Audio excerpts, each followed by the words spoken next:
यदि मैं उनमें से तीनों में से सबसे जो बेस्ट डेट ऑफ बर्थ है मैं 23 को मानता हूँ। 23। हाँ, तो आपका जन्म भी 23 को हुआ है। जी जी। क्योंकि वह दो ग्रहों से मिलकर बना है, चंद्रमा और गुरु से। एक बहुत ही छोटा सा मैंने रोल किया था, एक टूटे हुए बीमार शायर का जो जिंदगी से मायूस है, सिस्टम से मायूस है।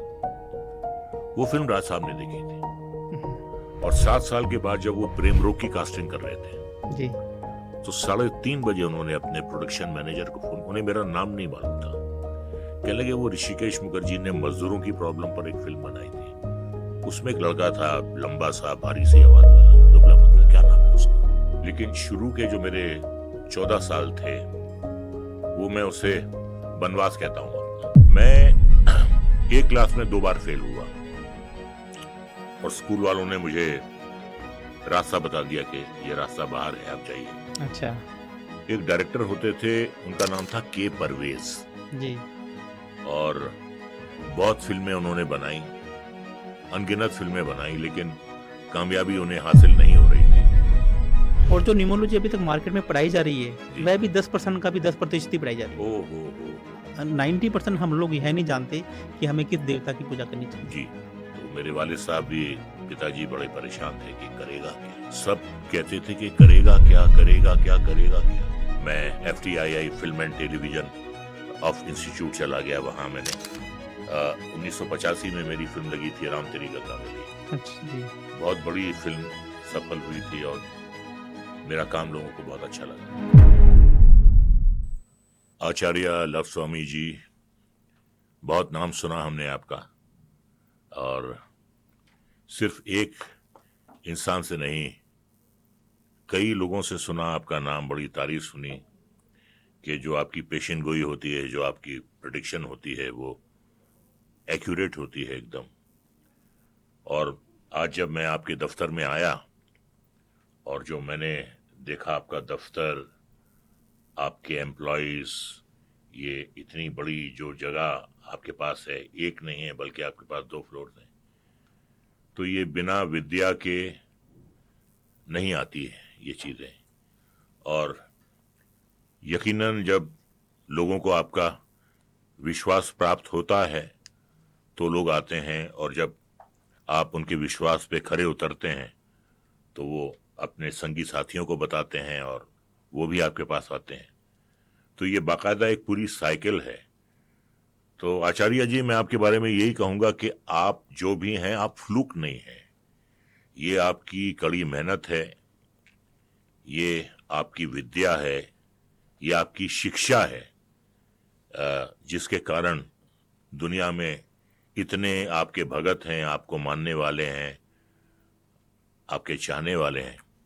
तो यही सोचकर मैं आज आपके पास आया कि आपसे मिलूं और जानूं कि क्या कारण है, क्या वजह है आपकी जो इतनी लोकप्रियता है, या लोगों का जो विश्वास आपको हासिल है उसका क्या कारण है। लेकिन मैंने जो पुस्तकें देखी आपके दफ्तर में, ये जो एस्ट्रोलॉजी की पुस्तकें हैं आपके पास, तो ये ज्ञान यकीनन आपने प्राप्त किया होगा कड़ी मेहनत से, कड़ी लगन से। इसके बिना तो हो नहीं सकता। जैसे अगर मोती हासिल करना होता है तो आपको बिल्कुल समंदर के नीचे जाना पड़ता है, सीप तक पहुंचना पड़ता है, सड़क पे तो मोती मिलता नहीं है। तो मैं जानना चाहूंगा कि ये विद्या का मोती आपने कैसे हासिल किया। सबसे पहले आपका बहुत बहुत स्वागत जी। हमारे ऑफिस में, आप हमारे छोटी सी रिक्वेस्ट पे आए। और मैं आपको बताना चाहूँगा साहब कि जो ये एस्ट्रोलॉजी या न्यूमरोलॉजी या वास्तु हाँ, एक बहुत बड़ी साइंस है। बिल्कुल है। भारत में जो इस साइंस को देखा, जैसे मैं अक्सर अपनी वीडियोस में कहता हूँ कि मैं कम से कम 1000 एस्ट्रोलॉजर को मैंने अपनी जी जी हॉरोस्कोप या चार्ट दिखाया। जी। बहुत सारे लोगों से मैंने इसको ज्ञान प्राप्त करने की कोशिश भी की। तो मुझे लगा कि जो जितना ज्ञान कुछ लोगों को छोड़कर, कि जो लोग मैक्सिमम सोशल मीडिया में हैं, जी। ये वैसे ही 10% लोगों को इनकी नॉलेज है। नहीं, मैं एक और बात आपसे पूछना चाहूंगा।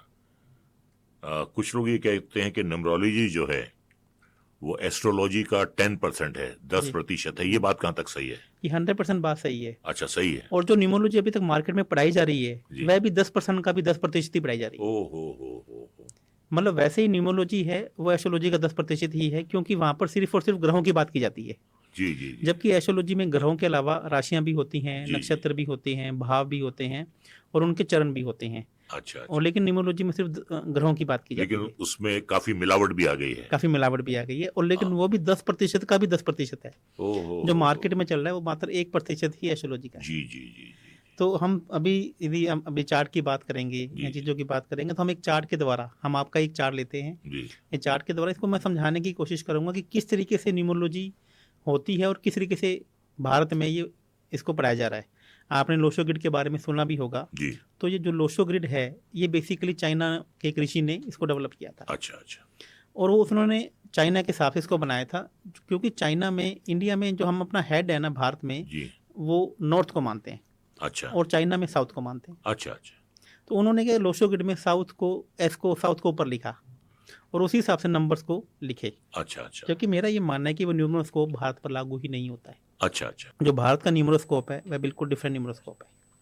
तो मैं एक अभी बताना चाहूँगा कि किस तरीके से भारत का न्यूमरोस्कोप बनेगा। जी जी तो अभी ये कैमरामैन यहाँ पर हैं तो थोड़ा सा कैमरा डालें, एक मोबाइल से देख लीजिएगा कि मैं सबसे पहले आपको बताना चाहूँगा जी कि जैसा कि आपको भी स्क्रीन में दिख रहा होगा कि जो हम इसको न्यूमरोस्कोप को बनाएंगे, जी।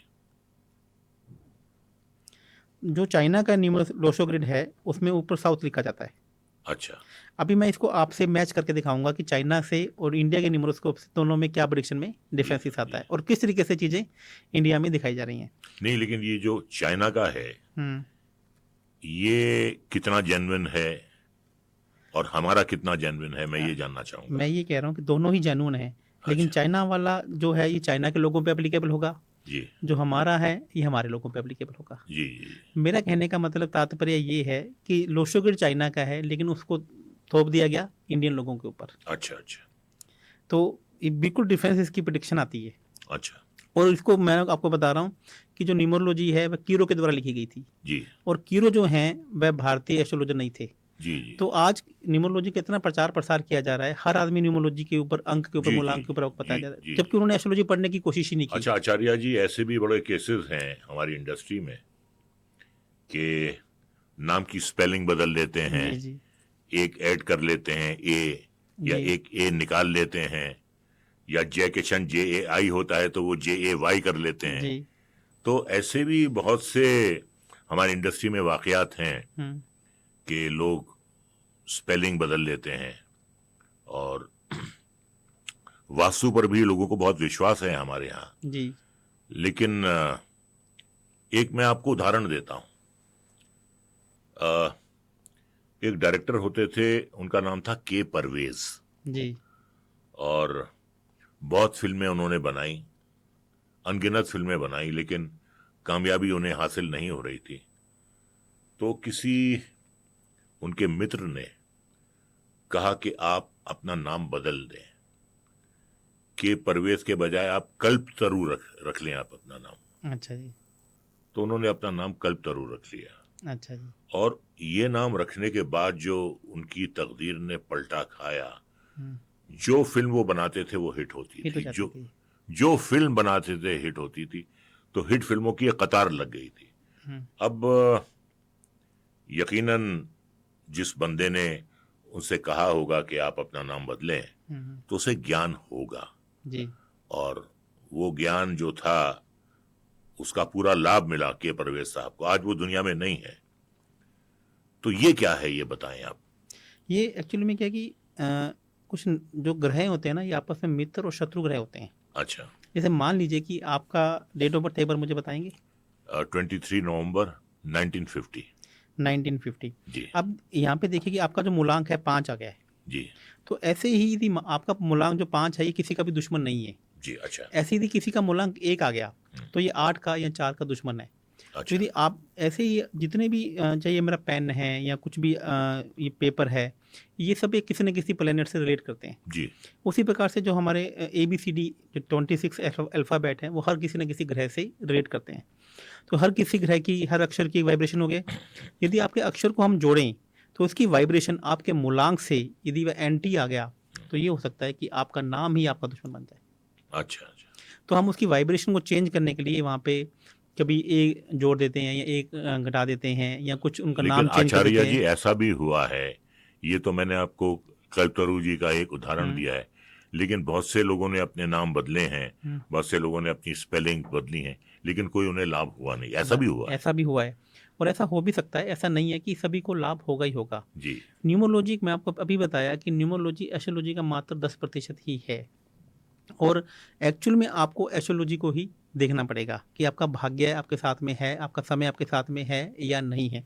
लेकिन न्यूमरोलॉजी, जैसे हम एक खाना खाते हैं तो खाने के अंदर हमें बेसिक चीज़ें दाल और चपाती चाहिए, लेकिन उसके साथ में हम चटनी और सलाद भी चाहते हैं। सही बात है। तो ये न्यूमरोलॉजी हमारे लिए सलाद और चटनी के रूप में काम करती है। अच्छा जो सभी का डैडी है ना, जो सभी का फादर है, जी। वो एस्ट्रोलॉजी है। अच्छा अच्छा उसी के बाद वास्तु है और उसी के बाद ही न्यूमरोलॉजी है। जी जी लेकिन हम अपने लाइफ के जो डिसीजंस हैं ना, वो न्यूमरोलॉजी के हिसाब से नहीं ले सकते। जैसे आपने एक एग्जांपल दिया कि उनका नाम चेंज हो गया, तो हो सकता है कि वो उसका नाम का टोटल उनके अति मित्र नक्षत्र पर आ गया हो। यदि ऐसा हो जाए तो यदि आप जो देवता आपकी सबसे ज़्यादा मदद करने आए हैं, 90% हम लोग यह नहीं जानते कि हमें किस देवता की पूजा करनी चाहिए। जी हमें कौन सा ग्रह हमारा ऐसा है जो हमारा शत्रु है, वो हमारा मित्र है। हम सिर्फ न्यूमरोलॉजी के हिसाब से चेक कर लेते हैं कि यह ग्रह हमारा मित्र हो सकता है, यह ग्रह हमारा शत्रु हो सकता है। ऐसा नहीं है। न्यूमरोलॉजी में आपको पहले पता 10% ही साइंस है और जो भारत में पढ़ाई जा रही है ये मात्र उसका 10% का भी 10% है। अब मैं आपके बारे में जी थोड़ा सा मैं आपके बारे में प्रेडिक्शन देता हूँ। जी जी आप मुझे बताइएगा कि जो मैंने आपको बताया है वो सही है नहीं, और आप बाकी जितने भी लोग शो को देख रहे हैं, क्या वह न्यूमरोलॉजी करके इतना प्रेडिक्शन कर सकते हैं? मैं भी आपका चार्ट बनाइए और मैं भी आपका चार्ट बनाता हूँ। जी आपने बताया कि आपकी डेट ऑफ बर्थ है 23/11/1950। तो सबसे पहले मैं इंडियन के हिसाब से, जो इंडिया का न्यूमरोस्कोप आपको उसके हिसाब से आपका चार्ट बना रहा हूँ। तो हमने यहाँ पे नॉर्थ को ऊपर लिखा है, तो जब नॉर्थ को ऊपर लिखेंगे तो 2 नंबर नीचे आएगा, 3 यहाँ पर आएगा। आइए जी, मैं आपके बारे में थोड़ी सी प्रेडिक्शन करना चाहूँगा कि अब आपका न्यूमरोस्कोप चार्ट बन गया है। जी अब न्यूमरोस्कोप चार्ट के अंदर आपके पास 7 नंबर नहीं है और आपके पास 6 नंबर नहीं है। 7 नंबर नहीं है। नहीं है। आपके पास 6 नंबर भी नहीं है। नहीं है। हाँ, और आपके पास 8 नंबर भी नहीं है। अच्छा 6 7 8 नहीं है। 6 7 8 नहीं है। 786 नहीं है। 786 नहीं है। तो अब इसका आपकी लाइफ में क्या इम्पैक्ट पड़ेगा और आपके पास कौन से नंबर अच्छे हैं? अच्छा। जैसे आपकी आवाज़ हाँ। इतनी शानदार दबंग आवाज़ है। जी जी जी जो दबंग आवाज़ है, ये एक नंबर जिसके पास ज़्यादा बार होता है, अच्छा एक नंबर की क्योंकि एक नंबर को कम्युनिकेशन की पावर कहा गया है। जी जिनके पास ये बहुत स्ट्रॉन्ग रूप से मौजूद होगा, उनकी जो आवाज़ बहुत बुलंद होगी और वह आवाज़ के लेकिन ये आवाज बीवी के सामने बुलंद क्यों नहीं रहती वो? क्योंकि आपके पास 6 7 नंबर नहीं है। 6 7 नंबर फैमिली सपोर्ट का होता है। अच्छा अच्छा जितने भी आप यहाँ पे लोग देख रहे हैं, सभी अपना हॉरोस्कोप चेक कीजिएगा कि जिनकी डेट ऑफ बर्थ में भी 6 और 7 नंबर नहीं है, ऐसे लोगों को फैमिली से सपोर्ट मिलने के योग थोड़े से कम रहते हैं। जी आप गले से इतना अच्छा करने के बावजूद भी आपके गले में खराश रह सकती है। होती है, खराश होती है। खराश होती है ना, कल तक थी। कल तक थी। क्योंकि 6 7 नंबर हमारा ये थ्रोट का गला नंबर भी है। हाँ, मैं जरा भी ठंडा ले लेता हूँ हाँ, या मसालेदार खाना खा लेता हूँ तो खराश आ जाती है, और ये खराश काफी दिन रही तो मैंने कुछ दवाएं खाई, कुछ नमक के गरारे किए, तो अब मैं नॉर्मल महसूस मैं कर आपको इसका बहुत अच्छा एक रेमेडी बता देता हूँ। हाँ। कि आप यदि शनिवार को लोहे के बर्तन में हलवा बना के सब्जी बनाकर खाना शुरू करें तो ये खराश काफ़ी हद तक आपको छुएगी भी नहीं, अच्छा क्योंकि आपके पास आयरन एलिमेंट नहीं है। अच्छा। आपको आयरन का एक छल्ला भी हाथ में पहनना चाहिए और अच्छा। आपको अपने घर के वेस्ट में एक गोल राउंड दीवार घड़ी मैं एक काम भी लगानी करूंगा, चाहिए। अपनी पत्नी से आपकी वार्तालाप कराऊंगा, उन्हें विश्वास से ज्यादा विश्वास है, अच्छा। तो वो आप उन्हें बताएंगे तो वो हर चीज अपनी गिरह में बांध देंगी कि क्या करना है। जी। मैं तो बेवकूफ आदमी हूँ, मेरी ये बातें पल्ले पड़ती नहीं है, वो एकदम इन बातों को पकड़ लेती है। जी, मैं आपके थोड़ा सा मैं आपको आपके बारे में हाँ, बताने की बताइए, कोशिश करता हूँ। बताइए। जैसे आपके पास 8 नंबर नहीं है, जिनके पास 8 नंबर नहीं होता है ना, तो स्मार्ट तो होते हैं लेकिन ओवर स्मार्टनेस नहीं होती है। पैसे का मैनेजमेंट उनके पास नहीं रहता है, पैसा कहाँ लगाना है, कैसे लगाना है, तो उनको लगता है कि कोई बंदा और ही मेरे पैसे का मैनेजमेंट करे। और ऐसे लोग पैसे से संबंधित, इन्वेस्टमेंट करने से संबंधित कमाते तो हैं, लेकिन जब पैसा इन्वेस्टमेंट करते हैं ना, तब उन्हें उनके डिसीजन संभालने के डिसीजन इतने अच्छे नहीं होते। कई बार गलत भी हुए हैं, कई बार गलत भी हो जाते हैं। हाँ, कई बार विश्वास में हमने बहुत धोखे खाए हैं, क्योंकि 8 नंबर नहीं है ना, तो ऐसे लोग सामने वाले पे विश्वास जल्दी कर लेते हैं। एक शेर सुनाओ इस पे? बिल्कुल सुनाइए। आप गैरों की बात करते हैं, हमने अपने भी आजमाए हैं, आप गैरों की बात करते हैं, हमने अपने भी आजमाए हैं। लोग कांटों से बच के चलते हैं, हमने फूलों से जख्म खाए। वाह वाह, क्या बात है। जी। तो यानी धोखा भी मिला है तो अपनों से मिला है। अपनों से मिला है। हाँ। क्योंकि आप जैसे जो लोग होते हैं ना, सामने वाले पे विश्वास कर लेते हैं, जी। सामने वाले की बातों में जल्दी आ जाते हैं। सही कह रहे हैं आप। और आपके जो मैं अभी आपकी कॉम्बिनेशन की बात करता हूँ, तो आपकी कुंडली में चंद्रमा गुरु है। पैसे के साथ कितने भी धोखे खा लें, फिर भी पैसे आपके पास रहेंगे, पैसे आपके पास आते रहेंगे। ये आपके पास गॉड गिफ्टेड है भगवान की तरफ वो से। इनकम टैक्स वाला तो नहीं है? अच्छा। लेकिन इसके अलावा भी आपको ये भी आपको बताता हूँ कि आपके ने ये हो सकता है कि एजुकेशन के मामले में एक थोड़ी सी अच्छी सफलता या सक्सेस हासिल की हो, और ऐसा भी हो सकता है कि आपकी एजुकेशन में बहुत लंबे टाइम तक ब्रेक भी आया हो। बहुत लंबा ब्रेक आया। 1964 से 1969, 5 साल ब्रेक आया। अच्छा, 5 साल ब्रेक आया। तो 5 साल के बाद आपने दोबारा हाँ, एजुकेशन फिर शुरू मैंने पकड़ने की कोशिश की। जो मेरा वक्त अच्छा। बीत गया था हम्म। उसे मैंने पकड़ने की कोशिश की। मैं एक क्लास में 2 बार फेल हुआ और स्कूल वालों ने मुझे रास्ता बता दिया कि ये रास्ता बाहर है, आप जाइए। अच्छा। गेट दिखा दिया उन्होंने। हम्म। और 5 साल मैंने कुछ नहीं किया। तो मेरे वालिद साहब भी, पिताजी बड़े परेशान थे कि करेगा क्या। सब कहते थे कि करेगा क्या, करेगा क्या, करेगा क्या। बड़े चिंतित थे। कुछ लोगों को मजा भी आता था। कुछ ऐसे लोग होते हैं कि उन्हें आपकी तकलीफ में खुशी है और आपकी खुशी में उन्हें तकलीफ है। तकलीफ है। ऐसे लोग भी होते हैं। तो ये एक पीरियड गुजरा है मेरे साथ। तो उस गुजरे हुए वक्त को मैंने दोबारा पकड़ने की कोशिश की और पकड़ लिया। फिर मैं FTII film and television of institute चला गया। वहाँ मैंने 1971 में एक्टिंग का डिप्लोमा लिया। ओह, जी। अच्छा। तो जो गुजरा हुआ, जो जो 5 साल जो थे मेरे, वो मैंने कवर कर लिया। और देखिए, आपको जानकर ताजुब होगा कि मैंने आपकी अभी सिर्फ डेट ऑफ बर्थ से आपको देख रहे ही बता दिया कि आपके डेट ऑफ बर्थ में आपके एजुकेशन में ब्रेक आया होगा। बिल्कुल। और ये बात कभी वहाँ आई नहीं है।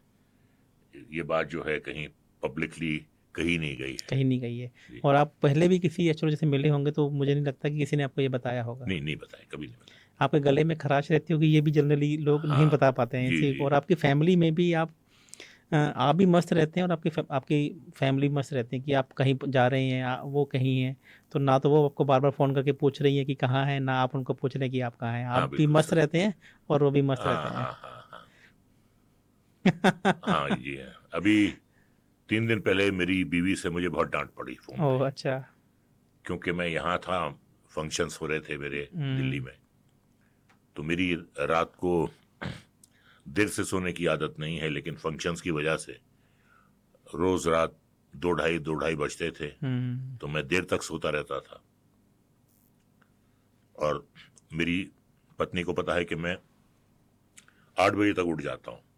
तो वो फोन करती थी और फोन मैं उठाता नहीं था क्योंकि वो साइलेंट पे रहता था। तो बहुत डांटा उन्होंने कि मैं आपको फोन जो है यूं ही नहीं करती हूँ, मैं काम से करती हूँ, मुझे कोई शौक नहीं है आपको फोन करने का, आप मेरा फोन नहीं उठा रहे। तो जितना गुस्सा उन्होंने करना था वो किया, मैं चुपचाप रहा। फिर मैंने उनसे कहा कि ऐसा नहीं है, ये मैं एक प्रोफेशनली यहाँ पर आया हूँ, तो उनकी मर्जी से ही मुझे वापस आना पड़ता है। तो वो बात समझ गई मेरी।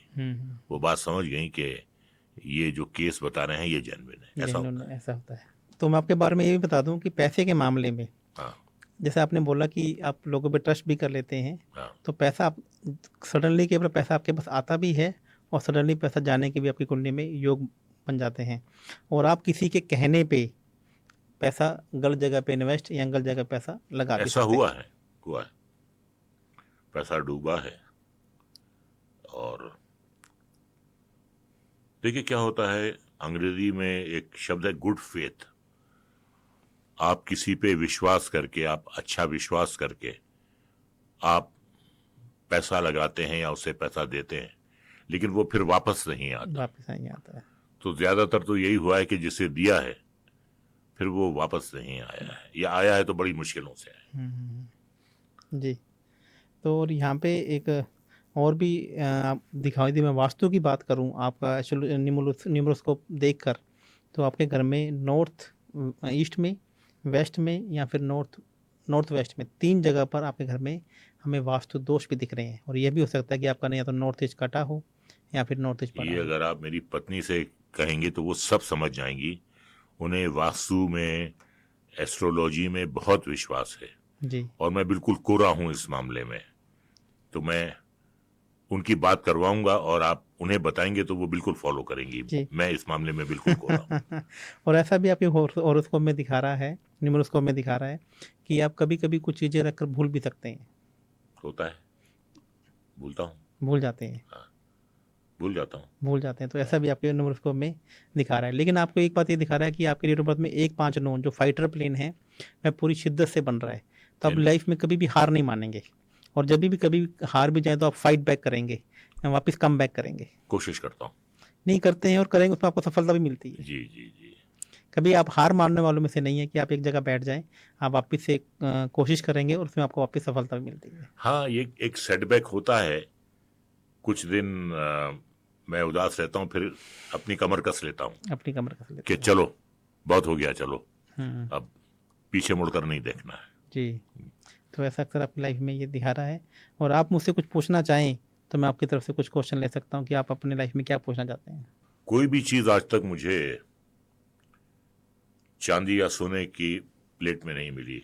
हम्म, उसके लिए मुझे परिश्रम करना पड़ा है और वक्त लगता है। जैसे कि मुझे 53 साल हो गए काम करते हुए, लेकिन शुरू के जो मेरे 14 साल थे वो मैं उसे वनवास कहता हूं अपना। अच्छा। मैं 1971 में आया और मेरी एक्टिंग की गाड़ी जो है वो 1985 में चली, यानी पूरे 14 साल हो गए थे। 1985 में मेरी फिल्म लगी थी राम तेरी गंगा मैली। अच्छा जी। बहुत बड़ी फिल्म सफल हुई थी और मेरा काम लोगों को बहुत अच्छा लगा था। तो वहाँ से मैं बिल्कुल एक, इससे पहले छोटे छोटे रोल करता था, लेकिन इस फिल्म के बाद बिल्कुल काया पलट गई और आज तक चल रही है वो। ये राज कपूर साहब की मेहरबानी थी। और मैं आचार्य जी आपको एक वाकया सुनाता हूँ जी राज कपूर साहब का। जी। एशिया के सबसे बड़े शोमैन थे। हमारी कोई औकात नहीं थी उनके पास जाने की। कोई मेरे पास साधन नहीं था उन तक पहुंचने का। मैं हमेशा चाहता था कि मैं उनसे मिलूं, तो गंगू तेली राजा भोज तक नहीं पहुंच पा रहा था। तो 1973 में मेरी एक फिल्म लगी थी नमक हराम। वो फिल्म उन्होंने देखी थी। उसमें मैंने एक शायर का रोल किया था। अच्छा। दुबला पतला बीमार, मेरा वजन भी बहुत कम था। तो लोग कहते थे इस शरीर से इतनी भारी आवाज कैसे निकलती है, लोगों को बड़ा ताज्जुब होता था। तो एक बहुत ही छोटा सा मैंने रोल किया था, एक टूटे हुए बीमार शायर का जो जिंदगी से मायूस है, सिस्टम से मायूस है। वो फिल्म राज साहब ने देखी थी और 7 साल के बाद जब वो प्रेम रोग की कास्टिंग कर रहे थे जी। तो 3:30 बजे उन्होंने अपने प्रोडक्शन मैनेजर को फोन, उन्हें मेरा नाम नहीं मालूम था, कहने लगे वो ऋषिकेश मुखर्जी ने मजदूरों की प्रॉब्लम पर एक फिल्म बनाई थी, उसमें एक लड़का था लंबा सा भारी सी आवाज वाला, दुबला पतला, क्या नाम है उसका? तो उन्होंने नाम बताया मेरा। अच्छा अच्छा, उनको बुलाइए। अब हमारे जितने प्रयास थे उन तक पहुंचने के वो सब नाकाम हुए। उन्होंने बुलाया मुझे और उन्होंने ऐसे रोल के लिए बुलाया जो उस रोल से, अगर वो रोल नॉर्थ पोल था तो ये साउथ पोल है, ओ। अगर वो रोल उत्तर था तो ये दक्षिण है, इतना फासला था। अब पता नहीं क्या सोच के उन्होंने मुझे कास्ट किया, ये मैं भी नहीं जानता, ये कोई नहीं जानता आज तक।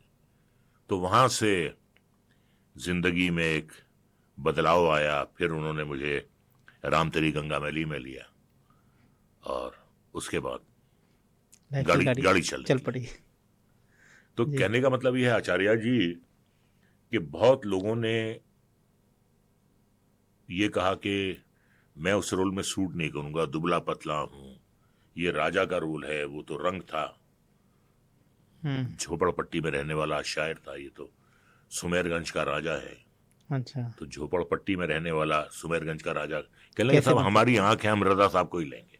हम्म, तो तकदीर ने आकर मेरे दरवाजे पर दस्तक दी हम्म, और क्या सोच के उन्होंने मुझे इसमें कास्ट किया, क्या उनके मन में था वो जाने या ऊपर वाला जाने। वाह। तो मैं आपको ये बताता हूँ ऐसा क्यों, क्योंकि मैंने आपको बताया कि आपकी कुंडली में चंद्रमा गुरु दोनों एक साथ बैठे हैं। अच्छा तो ऐसे लोगों को जो चंद्रमा गुरु, चंद्रमा एक प्लेनेट है जो सबसे ज़्यादा सेंसिटिव प्लेनेट है। अच्छा वह सिर्फ और सिर्फ 9 ग्रहों में से एक ही ग्रह के साथ सबसे ज़्यादा कंफर्टेबल है, गुरु। अच्छा तो ऐसे जातक की लाइफ में जिसकी भी डेट ऑफ बर्थ 23 है या चंद्रमा गुरु का मेल आ जाता है, तो उसको लाइफ में एक ऐसा ब्रेक मिलता है, अच्छा उसके ऊपर भगवान की विशेष आशीर्वाद रहता है। तो आप लकी हैं, आप भाग्यशाली हैं, क्योंकि आपके ऊपर भगवान का एक विशेष आशीर्वाद है। ये वो तो रहता है, हमेशा वो रहता है। हमेशा आपके पास में रहेगा और आप पीछे पीछे भी रहा है और आगे भी और रहा है, मैं बताऊं रहेगा। आपको कि अगर कुछ कठिनाइयां आती हैं तो ज्यादा दिन नहीं रहती नहीं हैं, रहती हैं, वो क्योंकि चली जाती चली हैं। जाती हैं, क्योंकि चंद्रमा गुरु अपने आप में एक बहुत बड़ा जिसे चंद्रमा को, तो चंद्रमा सिर्फ एक ही प्लेनेट के साथ में कंफर्टेबल है, वो अपने हस्बैंड जिसे पति कहा जाता है ना, सूर्य है, उसके साथ भी कंफर्टेबल नहीं है। नहीं है। वह अपने गुरु के साथ में कंफर्टेबल है, चंद्रमा गुरु। अच्छा अच्छा अच्छा। तो ये सबसे बड़ा महालक्ष्मी योग है, ये सबसे बड़ा एक ऐसा योग है जिसे जिसे कहते हैं कि अपराजिता योग। जी जी ऐसा आदमी अपनी लाइफ में कभी भी पराजित नहीं होता है, और ऐसे के ऊपर भगवान का एक विशेष आशीर्वाद भी रहता है। जी जी जी जैसे आपको एक मौका मिला, तो ऐसे लोगों को जनरली ट्राई करने के बावजूद भी मौका ना मिले, लेकिन सामने वाले की तरफ से जी जी आ जी जाता है। तो मैं आपको एक बात बताता हूँ कि आप यदि जब भी आप भक्ति करते समय किसी भी लंबी यात्रा में जाएं, जी धार्मिक यात्रा में, हम्म, और वहाँ पर जाते समय जो भी आप सोच लेंगे वह काम आपका पूरा होगा। और ये भी मैं आपको बताता हूँ, आप अपनी लाइफ में वाकया चेक कीजिएगा कि कभी अपने धार्मिक यात्रा में ये जिसे हम मान्यता मैं मांगी होगी या आचार्य जी मैं धार्मिक यात्राओं में जाता नहीं। हम्म, कहीं पे भी आपने मैं कहीं भी जाते टाइम आपने कहीं सोचा हो हाँ कि उन राजकुमार जी के साथ में मुझे काम करना है, हाँ तो भगवान ने आपकी पक्का सुनी होगी और आपको आशीर्वाद मिला होगा। अच्छा अच्छा तो ये वाक्य तो अभी मैं आपको बताना चाहता हूँ कि यदि आप कभी धार्मिक यात्रा करते समय या कहीं पर भी जाते समय, तो आप कभी ये सोच लें कि मेरा ये काम हो जाए, तो चलकर सामने वाले का फ़ोन आ जाएगा, ऐसा आपके ऊपर आशीर्वाद है। जी जी जी तो ये आप, बात यदि आप ये उपाय नहीं है, ये एक एस्ट्रोलॉजी है। मैं ये कह रहा हूँ कि एस्ट्रोलॉजी क्या कहती है कि आपको एक गाइडेंस के रूप में काम करती है। जी जी तो आप कभी भी यात्रा के समय आप ऐसा कुछ सोच लें, तो काम आपका 100% पूरा होगा। हाँ मैं एक वाकया आपको सुनाता हूँ। जी। आपने कहा तो मुझे याद आया। जी। एक जगह है यहाँ फतेहपुर शेखावाटी, है, बिल्कुल है। तो हम यहाँ आए थे एक फंक्शन में और फिर हम चले गए वहाँ से अजमेर। जी। तो हम जियारत के लिए निकल रहे थे, जी। तो संजय लीला बंसाली के यहाँ से हमको फ़ोन आया जी। कि परसों आपकी शूटिंग है, जी। आप आ जाइए। आ जाइए। तो मेरा 2 दिन का प्रोग्राम था, तो वो मैंने कट शॉर्ट करके मैं अगले दिन मुंबई पहुंच गया। तो उसे आप धार्मिक यात्रा ही कहेंगे जी। जी। अगर मैं अजमेर जा रहा हूँ, अजमेर वाले बाबा के। हम्म, तो उसी दिन मुझे कॉल आया उनसे कौन है? कि आप आइए, आप की प्रतीक्षा हो रही है। मैं आपको बस यही कहना चाहता हूँ कि आप धार्मिक यात्रा जरूर कीजिए, और जैसे ही आप धार्मिक यात्रा करने जाएंगे या धार्मिक यात्रा कर कर आएंगे, तो आपको तुरंत एक खुशखबरी मिलेगी और वो आपका वेट कर रही होगी। अच्छा क्योंकि चंद्रमा गुरु, गुरु का मतलब है धार्मिक स्थान, जी और चंद्रमा का मतलब है यात्रा। जब भी आप यात्रा करने जाएंगे धार्मिक स्थान की, तो ऐसे लोगों को खुशखबरी मिलती है यात्रा के समय में या यात्रा करते वक्त। देखिए मैं एक बात आपको बताऊं, मैं धार्मिक यात्रा करने भी जाऊंगा तो मैं अपने देश में ही करूंगा, मैं बाहर नहीं जाऊंगा। मैं आपको, धार्मिक यात्रा का मतलब कहीं भी फॉरेन का नहीं है। हाँ धार्मिक का मतलब कि धार्मिक यात्रा, मैं चाहे समझ आप गया आपके विदिन आप मुंबई में कर रहे हैं, चाहे आप अजमेर में जा रहे हैं, चाहे आप कहीं पे भी जा रहे हैं, जी जी तो आप धार्मिक यात्रा करते हैं, जी जी तो आपकी इच्छाएं जल्दी पूरी होंगी, ये आपका चार्ट कहता है। जी जी। अच्छा मैं आपको एक वाकया सुनाता हूँ जी, सुनाइए। आचार्य जी। मुझसे पहले 3 बेटियां हुई, और जब मैं अपनी माँ के पेट में वजूद में आया तो मेरे पिताजी ने एक सपना देखा। जी। ईरान में एक बहुत बड़ा मज़ार है, एक जगह है वहाँ मशहद, और इमाम रज़ा का वहाँ मज़ार है। तो पिताजी ने ये सपना देखा कि वो मज़ार में गए हैं इमाम रज़ा के, और इमाम रज़ा उनसे मिलते हैं और कहते हैं कि इस बार तुम्हारे बेटा पैदा होगा। हम्म। तो मेरे पिताजी सपने में ही कहते हैं कि अगर मेरे बेटा पैदा हुआ तो मैं आप पर ही उनका नाम, बेटे का नाम रखूंगा। अच्छा। तो मेरी पैदाइश से 6-7 महीने पहले उन्होंने मेरी माताजी को पत्र लिखा कि इमाम रज़ा मेरे सपने में आए और उन्होंने कहा है कि बेटा होगा और बेटा होने वाला है और उसका नाम हम रज़ा रखेंगे। अच्छा। तो मेरी पैदाइश से 6-7 महीने पहले मेरा नाम रख दिया गया था। अच्छा। तो तो इस अब आपके ऊपर भगवान का तो विशेष आशीर्वाद है भी है, और वैसे भी आप 23, यदि मैं 5 मूलांक की बात करता हूँ तो 5 मूलांक 3 प्रकार से मिलकर बनता है, जिनकी डेट ऑफ बर्थ 5 है या 14 है या फिर 23 है। जी, तो यदि मैं उनमें से तीनों में से सबसे जो बेस्ट डेट ऑफ बर्थ है मैं 23 को मानता हूँ। 23। हाँ, तो आपका जन्म भी 23 को हुआ है, जी जी। क्योंकि वह 2 ग्रहों से मिलकर बना है, चंद्रमा और गुरु से। और गुरु से, अच्छा। चंद्रमा और गुरु, और जबकि मैंने आपको पहले बता दिया कि चंद्रमा गुरु आपस में बेस्ट कॉम्बिनेशन है। जी जी। और यदि मैं 14 की बात करता हूँ तो ये सूर्य और राहु से मिलकर बना है। अच्छा अच्छा। सूर्य और राहु आपस में दुश्मन है। मूलांक तो 5 बन गया है, लेकिन सूर्य और राहु आपस में दुश्मन है। तो ऐसे लोगों को आगे बढ़ने में कहीं ना कहीं लाइफ में प्रॉब्लम्स आती है, लाइफ झटके खा खा के चलती जी है। जी, झटके तो बहुत खाए हैं। लेकिन आपकी लाइफ में 14 वालों के मुकाबले में झटके कम होंगे। जी। झटके तो आएंगे। बुद्ध का मतलब ये है कि कहीं ना कहीं रुकावट डालना, जी कहीं ना जी। कहीं काम को और आप जैसे लोगों को ना मोबाइल में या वीडियो गेम या कुछ, एक बचपना आपके पास हमेशा रहेगा। रहता है, दिन भर मैं लगा रहता हूँ इस पे, दिन भर आप लगे रहते हैं। ऐसे लोगों को दिन गार्डनिंग भर का लगा रहता हूँ आचार्य जी, मजा आता है। मजा आता है। ऐसे लोगों को गार्डनिंग करने का, बच्चों के और साथ क्या खेलने का है खूब कि शौक रहेगा। मेरी बीवी कहती है अब तो बड़े बन जाइए। जी। मैं आपसे कुछ ऐसा, आपका कोई जो आपका बहुत अच्छा शेर, आपकी शायरी, कोई आपका डायलॉग जो आपको आपको इमोशन से जुड़ा हो, जिसको लोगों से खूब प्यार मिला हो, तो हम चाहते हैं कि हमारे दर्शक भी आज आपके इस चैनल के माध्यम से इसको सुनना चाहेंगे। देखिए, ये शेर मेरे पिताजी सुनाते थे, जी और ये शेर जो है ऊपर वाले की शान पे है जी। कि क्या फायदा फिक्रे बेशो कम से होगा, जी, बेश ज्यादा है, बेश कीमत, ज्यादा कीमत वाला, ज़्यादा कीमत बेश, वाला। और कम कम होता है। कि क्या फायदा फिक्रे बेशो कम से होगा, हम क्या हैं कि जो कुछ हमसे होगा, जो कुछ के हुआ हुआ करम से तेरे, वाह जो कुछ के हुआ हुआ करम से तेरे, वाह जो कुछ के होगा तेरे करम से होगा। वाह, बहुत बढ़िया। तो ये मैं हमेशा ये शेर पढ़ता हूँ। जी जी जी, बहुत ही बढ़िया। उसका करम है। मैं भी आपको 2 लाइनें सुनाना जी चाहूँगा जी जी। कि जो आपने इतना अच्छा शेर सुनाया, तो ऊपर वाले के ऊपर, जो मैं अक्सर अपनी महफिल में या अपने लोगों को सुनाता हूँ, कि गर अश्क ना होते इन आंखों में तो इतनी खूबसूरत ना होती। गर अश्क ना होते आंखों में तो इतनी खूबसूरत ना अश्क मैंने होती। आंसू। मालूम है। जी नहीं, आपको तो मालूम है, जनता को थोड़ा बता रहा, आप तो शेरो शायरी के।